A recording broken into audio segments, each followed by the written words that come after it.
Hey guys, today I'm going to be going over the new game mode Marked for Death. I'm also going to be giving some tips to any new players that are looking to improve within the game mode that helped me and that potentially may help you. Let's get into it. Marked for Death is a game mode where one person on each team is marked as a target and must be eliminated to get a point for your team. The team that reaches 10 marked kills wins the game. At first, I had forgotten how fast you must react within this game mode, especially if you are the marked target. Since you are marked on the enemy team's point of view, you must decide on what action to take based on the situation you are placed upon. Situations could vary, such as are there enemy titans on the map or near me? Are there enemy players around my vicinity? Are any teammates or friendly titans around me? Do I have cover or am I out in the open? Of course, you must notice these variables quickly to be efficient within Marked for Death, especially if playing solo. Playing with a team makes things a lot easier since you can have constant communication of what is happening around the map. But if you don't have a team and you don't want to depend on randoms to help you, well, these following tips could potentially help you out and maybe even carry your team to victory. Tip number 1. At the beginning of each match, if you didn't get put into a match that is already underway, like me, instead of trying to face the enemy head on and trying to get the first kills of the match, find a good flank that you are comfortable with and make your way towards it. The beauty of Titanfall 2 is that you can get a good flank quickly given that you have the game mechanics set in stone. This flank can help you in two areas. Area number 1, you don't risk yourself to the enemy team if you tend to become the marked target. Trust me, I launched myself at the enemy team so many times thinking that I wasn't going to be marked when at the last second, the game decides to mark me out of everybody on my team when I'm already approaching the enemy. The worst part is that they will know exactly from where I will be coming from if I don't decide to back down and give them the advantage of going up and score far too early in the game if they take me down.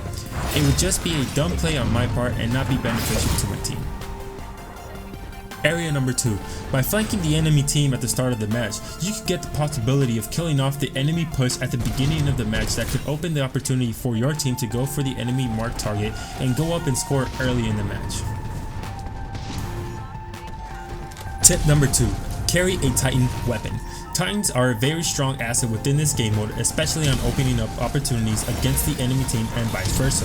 From all the games that I've played, especially against teams, I have noticed people that huddle up in one position of the map that has good cover and defend the enemy target with the Titans while the rest of the team go and try to take out our team's target.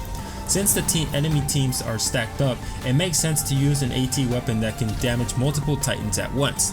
So yes, I am talking about the Thunderbolt. Even though its velocity was nerfed, it is, I want to say, the most reliable AT weapon to use in Marked for Death because of the high DPS it can do to multiple Titans. You may use whatever you are most comfortable with, but give the Thunderbolt a try, and I can say without a doubt it will do the job well enough. Tip number 3. The final tip that I will be giving out in this video is to have an escape route planned beforehand. If you are marked for death, it is best to find a good position on the map that has decent cover and head towards it. There have been many instances where I have seen enemy marked targets in open areas where they can get shot from any side around the map. To ensure the best possibility of your team winning, you want to make sure you can stay alive long enough for your team to take out the enemy target. Though, just because you have decent cover around you doesn't mean you'll be safe from enemy pilots coming to hunt you down. However, you do have an ace up your sleeve just as the enemy. You can see where the enemy is coming from on your minimap if you are marked, thus giving you enough information to head out through a planned route to evade the enemy if you decide to. This reduces the chances of you getting killed by not trying to find an escape route last second in hopes of staying alive.